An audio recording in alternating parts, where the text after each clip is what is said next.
Hello and welcome back to another episode of Geeky Analysis.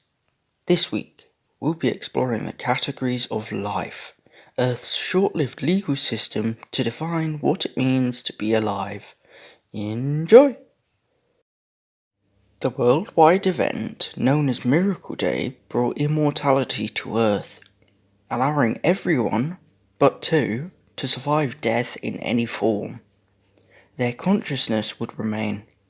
A massive crisis, putting mass amounts of strain on hospital and intensive care units, came as a result. Beds would be taken up more and more until they began to overflow. No one could die. So, the United Nations took up to conjuring a system that defines what it means to be alive or dead, as well as inventing overflow camps.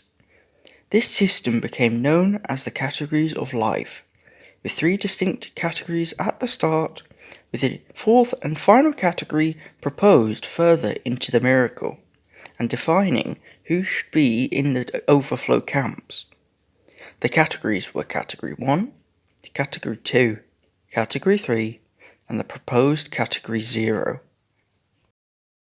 Category 1, known more commonly by its slang term Cat 1, was humanity's new definition of death.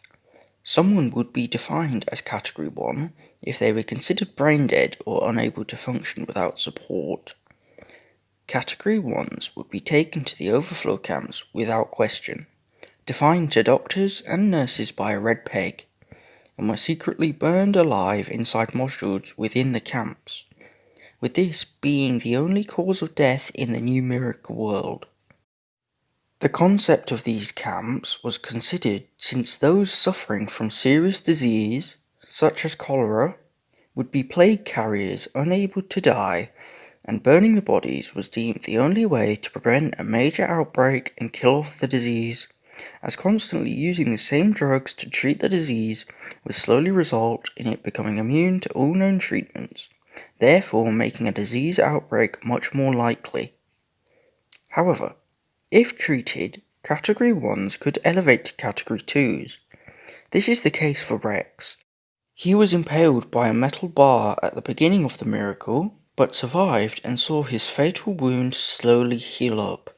But, due to the lack of treatment, Category 1s were lucky if they were to ever see the light of day again. Category 2 was in the middle.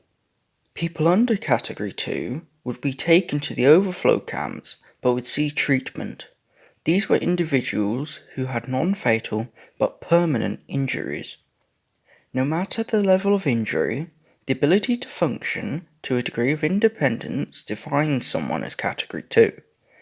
Geraint Cooper, the father of Gwen Cooper, was initially a Category 2 until he suffered several more heart attacks after the first and was then redefined as Category 1. Category 3 were the healthy. Anyone with the ability to function and without any major illness or injury were Category 3s. These were the only people not considered for the overflow camps. Category 0 was a category proposed much later into the miracle. Anyone under the newest category were perfectly healthy individuals but considered for the modules for moral reasons, mainly if they were sentenced to the death penalty. This category was created with Oswald Danes, a convicted murderer, in mind since he was one of the first to survive death, surviving his execution and living on to become the public's face in the new age. Rex suggested that the category would be used for anyone the governments of the world didn't like, such as criminals and immigrants. Out of all of humanity, there were only two people who didn't fit into any of the categories: Captain Jack Harkness and Angelo Colasanto. Both Jack and Angelo were still mortal, but for different reasons. The miracle caused Jack to lose his immortality and become properly human again. Meanwhile, Angelo had grown old and was protected by a null field, which saw the miracle have no effect on the dying man. And that's it for this week.